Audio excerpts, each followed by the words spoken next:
Hi friends, Assalamualaikum. Welcome to shinetoshinevlog. இன்னைக்கு நம்ம சேனல்ல ஒரு சூப்பரான கியூட்டான சின்ன டிப்ஸ்லாம் பார்க்க போறோம். இந்த டிப்ஸ்லாம் நீங்களும் உங்க வீட்ல ட்ரை பண்ணி பாருங்க. இந்த டிப்ஸ்லாம் பார்க்கிறதுக்கு முன்னாடி நம்ம சேனலை ஃபர்ஸ்ட் டைம் பார்க்குறீங்கன்னா மறக்காம Subscribe பண்ணிக்கோங்க. பக்கத்துல இருக்க பெல் ஐகான் கிளிக் பண்ணிக்கோங்க. ஆல்ன்ற ஆப்ஷன் கொடுத்தீங்கன்னா தான் நான் அடுத்தடுத்து போடுற வீடியோக்கள் எல்லாமே உங்களுக்கு நோட்டிஃபிகேஷன்ல வந்து சேரும். வாங்க வீடியோக்குள்ள போலாம். நம்ம சமைச்சிட்டு குக்கர் விசில்லாம் வந்து அதிகமாக நல்லா உள்ளெல்லாம் க்ளீன் பண்ண மாட்டோம். அப்போ வந்து என்ன செய்யணும்னா ஒரு சில நாட்கள் கழித்து நம்ம குக்கரில் வந்து விசில் வந்து சரியாக வராது. அப்போ விசில் வேறு வாங்குற மாதிரி இருக்கும். அதை நல்லா க்ளீன் பண்ணுறது எப்படி அப்படின்றது தான் இப்போ பார்க்க போகிறோம். இந்த மாதிரி ஃபுல்லாக எல்லாத்தையும் அவுத்துருங்க. விசிலில் உள்ள மேலே உள்ளது எல்லாத்தையுமே எவ்வளோ டஸ்ட்டு இருக்குது பாருங்கள். இந்த மாதிரி அவுத்துட்டு நல்லா ஹாட் வாட்டரை வந்து அதில் ஊற்றிடுங்க. ஊற்றிட்டு நம்ம வீட்டில் உள்ள விம் லிக்யூடோ ஏதோ ஒரு லிக்யூடை வந்து கொஞ்சோன்னு சேர்த்துக்கோங்க. இது கூட ஒரு 2 டீஸ்பூன் பேக்கிங் சோடா சேர்த்துக்கோங்க. சோடா உப்பு அதை வந்து சேர்த்துக்கிட்டிங்கன்னா நல்லா இதோட அழுக்குகள் ஃபுல்லுமே நல்லா வெளியில் வந்துடும். இது கூட நான் வந்து அரை எலுமிச்சம்பழம் கட் பண்ணி அதில் சேர்த்துருக்கேன். இந்த எலுமிச்சம்பழத்தை இதோட சேர்த்துக்கிறலாம். இப்போ வந்து ஒரு அரை மணி நேரம் நல்லா ஊற வச்சுருங்க. ஊற வச்சிட்டிங்கன்னா அதில் உள்ள பிசுப்பு அழுக்குகள் எல்லாமே நல்லா கலண்டு வந்துடும். இனி நல்லா தண்ணியில் அலசிட்டு மாட்டி விட்டுட்டோம்னா சூப்பராக விசில் வந்து நல்லாயிருக்கும். பலன்னு ஆயிரும். இப்போ பாருங்கள் நல்லா கழுவிட்டு நான் காட்டுறேன். நான் கழுவையில் வந்து என்னால் வீடியோ எடுக்க முடியலை. ஸோ ஃப்ரெண்ட்ஸ் நீங்களும் உங்கள் வீட்டில் ட்ரை பண்ணி பாருங்கள். டிப் நம்பர் 2 இது என்னென்னா நம்ம உருளைக்கிழங்கு நறுக்கினோடனே கொஞ்ச நேரத்தில் கருப்பாயிரும். அந்த மாதிரி ஆகாமல் இருக்கிறதுக்கு கொஞ்சோன்னு தண்ணீர் சேர்த்துட்டு அதுக்கு கூட ஒரு அரை டீஸ்பூன் உப்பு சேர்த்துக்கிட்டிங்கன்னா உருளைக்கிழங்கு வந்து கருக்காது, அதே கலர்லேயே இருக்கும், நல்லாவும் இருக்கும். ஸோ நீங்களும் உங்கள் வீட்டில் ட்ரை பண்ணி பாருங்கள். இந்த டிப்ஸ் வந்து உங்களுக்கு தெரிஞ்சிருந்தால் கமெண்ட் பண்ணுங்கள். நெக்ஸ்ட் டிப் பார்க்கலாம். நிறைய பேருக்கு குக்கரில் வந்து சாப்பாடு செஞ்சாலே குழஞ்சி போயிடுது அப்படின்னு சொல்கிறாங்க. நான் வந்து அந்த உலக்கில் 1.5 உலக்கு அரிசி எடுத்திருக்கேன். நல்லா வாஷ் பண்ணிவிட்டு ஒரு சொட்டு தண்ணி கூட உள்ளே இருக்கக்கூடாது. நிறைய பேர் தண்ணியோடய அப்படியே வச்சிடுறாங்க. அந்த மாதிரி இருக்கக்கூடாது. 1.5 உலக்கு அரிசிக்கு 3 உலக்கு தண்ணீர் சேர்க்க போகிறேன். இப்போ ஃபஸ்ட்டு ஒரு உலக்கு சேர்த்துட்டேன். இப்போ நெக்ஸ்ட்டு 2வது உலக்கு,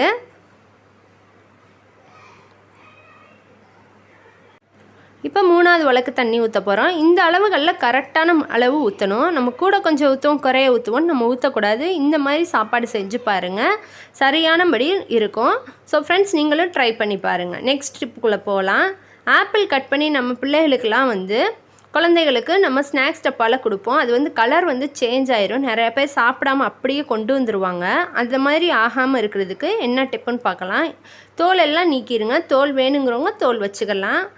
இந்த மாதிரி அப்படியே பாக்ஸில் வைக்கக்கூடாது. எப்பயுமே ஒரு சின்ன கவர் எடுத்து அந்த கவருக்குள்ளே நல்லா சுற்றி வச்சிட்டிங்கன்னா ஏர் போகாமல் இருந்தாலே உங்களுக்கு வந்து ஆப்பிள் வந்து கருக்காது.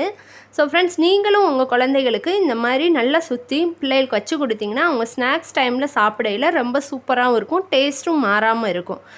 இந்த வீடியோ உங்களுக்கு பிடிச்சிருந்துச்சுன்னா லைக் அண்ட் ஷேர் பண்ணுங்கள், கமெண்ட்டும் பண்ணுங்கள்.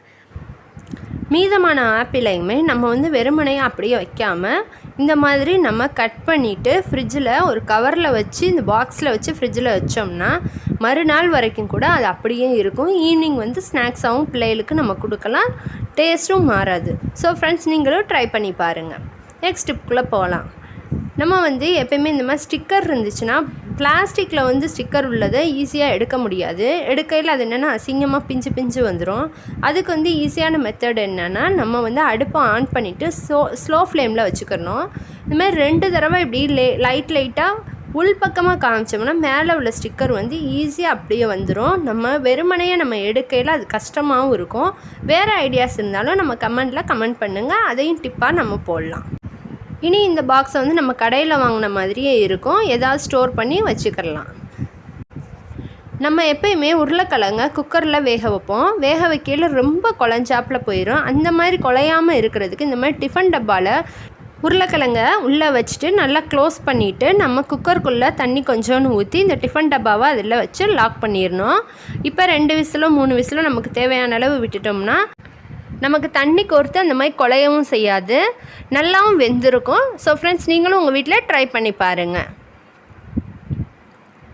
நெக்ஸ்ட் டிப்புக்குள்ளே போகலாம். நம்ம உருளைக்கிழங்கு சுட எடுக்கையில் ஒரு அவசரத்தில் நம்ம 2 கையும் வச்சு நம்ம இந்த மாதிரி தோல் உரிப்போம். தோல் உரிக்கையில் ரொம்ப கஷ்டமாக இருக்கும், கையிலலாம் ரொம்ப சுட்டுரும். அந்த மாதிரி சூடு இல்லாமல் இருக்கிறதுக்கு இப்படி ஒரு ஃபோக் ஸ்பூன் வச்சு நல்லா பாதி அளவுக்கு குத்திக்கோங்க.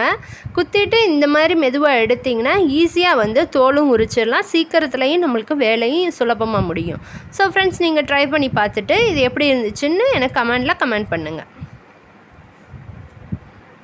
நெக்ஸ்ட் டிப்குள்ளே போகலாம். வீட்டில் கொத்தமல்லி, கருவேப்பிலை, புதினா இந்த மாதிரி வாங்கி வச்சுருப்போம்.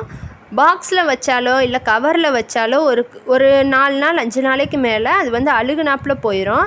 ஸோ ஃப்ரெண்ட்ஸ், இனிமேல் அழுகவே செய்யாது. 1 வாரம் ஆனாலும் 10 நாள் ஆனாலும் அது அப்படியே இருக்கும். அதுக்கு வந்து சின்ன டிப் என்னென்னா, இந்த மாதிரி டிஷ்யூ பேப்பரை நம்ம எந்த பாக்ஸில் இல்லை கவரில் நம்ம கொத்தமல்லியோ புதினாவோ வைக்கிறோமோ இந்த டிஷ்யூ பேப்பரை மடக்கி அதில் வச்சுட்டு நம்ம புதினாவோ கொத்தமல்லியோ அதுக்குள்ளே வச்சுட்டு நம்ம க்ளோஸ் பண்ணிட்டோம்னா அது வந்து 1 வாரத்துக்குனாலும் உங்களுக்கு அழுகவும் செய்யாது. அந்த தண்ணியை ஃபுல்லாக அந்த டிஷ்யூ பேப்பர் வந்து இஞ்சிக்கிறோம். ஸோ ஃப்ரெண்ட்ஸ், நீங்களும் ட்ரை பண்ணி பார்த்துட்டு எப்படி இருந்துச்சுன்னு சொல்லுங்கள்.